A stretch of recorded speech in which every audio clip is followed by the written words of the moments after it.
তো আমি যদি 11টা সাবজেক্টে A+ উঠাইতে পারি, আমার কি এতটুকু যোগ্যতা নাই যে আমি একটা সাবজেক্টে 33 মার্ক উঠে পাস করব?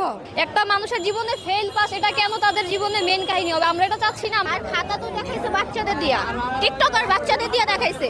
আমি বলতে চাচ্ছি আমাদের যে এবারে এসএসসি এক্সাম 2025 এসএসসি হোক এইচএসসি হোক, দুই জায়গার পরীক্ষাটাই অনেক বেশি কঠিনভাবে নেওয়া হয়েছে, গার্ডও অনেক কঠিনভাবে দেওয়া হয়েছে। এখন আমরা যারা A+ পাওয়ার কথা ছিলাম তারা পর্যন্ত আমরা A+ তো পাওয়া দূরে থাক, আমরা 1 থেকে 2 সাবজেক্টে ফেল করছি। এটা কেন?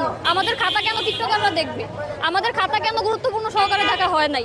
আমাদের একটা বছর যখন লস যায় তখন আমাদের আত্মীয় স্বজন হোক, পাড়া প্রতিবেশী হোক, যেখানেই হোক আমাদেরকে অনেক লজ্জার মধ্যে থাকা লাগে। এটা কেন থাকা লাগবে?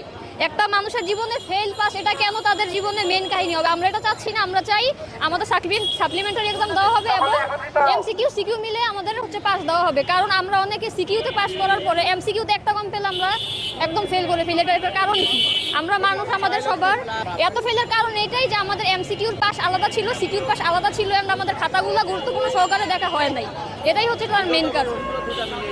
হ্যাঁ, দুইটা মিলাই ছিল ঠিক আছে, কিন্তু আমাদের খাতা এবার যারা দেখা হয়েছে তারা টিকটকাররা দেখা হয়েছে। আমাদের খাতা যদি শিক্ষকরা যদি আমাদের খাতা গুরুত্বপূর্ণ সহকারে না দেখে তাহলে আমরা কিভাবে ভালো রেজাল্ট করবো? এটা তো আমাদের পক্ষে সম্ভব না।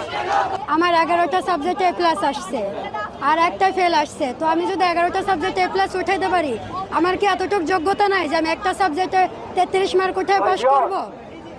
আমার কেমিস্ট্রি এমসিকিউ হয়েছে 17টা, সিকিউ ফুললি 5টা দিছি, তারপরেও কিভাবে আমার ফেল আসে? আর আমার একটা ফ্রেন্ডের ফিজিক্স এমসিকিউ হয়েছে 8টা, 7টা হয়েছে, ওই পাস করে অল সাবজেক্ট, আমি কিভাবে ফেল করি বলেন? এখানে কি দুর্নীতি নাই? অবশ্যই যারা খাতা দেখছে তাদের দোষ। আর খাতা তো দেখাইছে বাচ্চাদের দিয়া, টিকটকার বাচ্চাদের দিয়া দেখাইছে। তাহলে একটা বাচ্চা যদি খাতা দেখে, একটা কেমিস্ট্রি খাতা দেখে, একটা ম্যাথের খাতা দেখে, কিভাবে সে ওগুলো অঙ্কটা বুঝবো, কিভাবে কি দিবে? আমাকে বুঝান। এখন যদি আপনার ছোট বাচ্চা যদি আপনার খাতাগুলো দেখে পরীক্ষার এসএসসি বোর্ডে, সে কি বুঝতে পারবে কোনটা আমার ম্যাথে